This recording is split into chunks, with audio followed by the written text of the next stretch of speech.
সকাল, শুভ দিন। আমি ডক্টর রেশমি।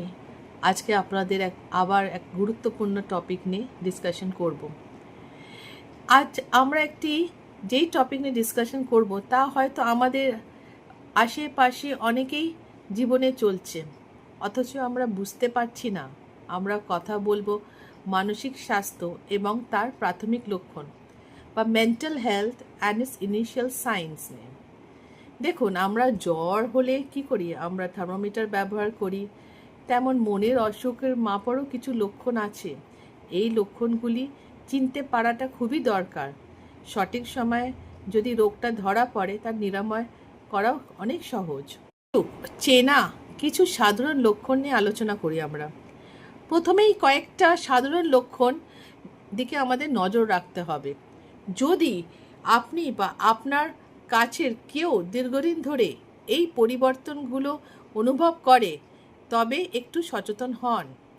প্রথমত কি? অবিরাম মন খারাপ।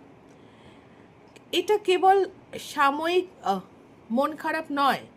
যদি কেউ দীর্ঘদিন ধরে গভীর হতাশায় ভুগছে, কোনো কিছুই তার আনন্দ পাচ্ছে না, একে ডাক্তারি ভাষায় আমরা বলি আনন্দহীনতা।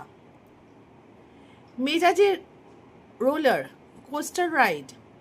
একবার হয়তো সে খুবই উত্তেজিত হচ্ছে, আবার কিছুক্ষণেই পরে হয়তো তাকে দেখা চুপচাপ বা ভীষণ রেগে গেছে, এবং মেজাজের চরম ওঠানামা, এক্সট্রিম মুড সুইংস, কিন্তু স্বাভাবিক নয়।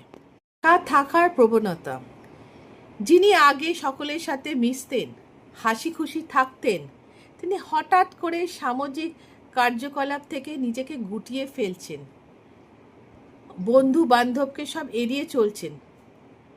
ঘুম আর খাওয়ার পরিবর্তন। হয়তো রাতের পর রাত ঘুম আসছে না, অনিদ্রা, অথবা বা সারাদিন শুধু ঘুমিয়েই কাটাচ্ছে।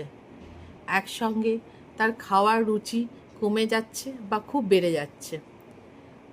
মনোযোগের অভাব। কোনো একটি কাজ মনোযোগ দিয়ে করতে পারছে না, ছোটোখাটো সিদ্ধান্তও নিতে পারছে না, খুবই কষ্ট হচ্ছে। সবসময় ক্লান্ত লাগছে।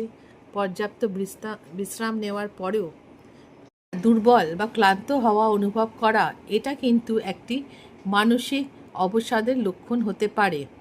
তাহলে এটাকে এড়িয়ে চলবেন না আপনারা। এবার আমরা ডিসকাস করি যে বিপদের কী কী সংকেত, কত দ্রুত আপনারা সাহায্য চাইবেন, দ্য ওয়ার্নিং সিগন্যালস। কিছু লক্ষণ আছে যা কোনোভাবেই উপেক্ষা করা উচিত নয়।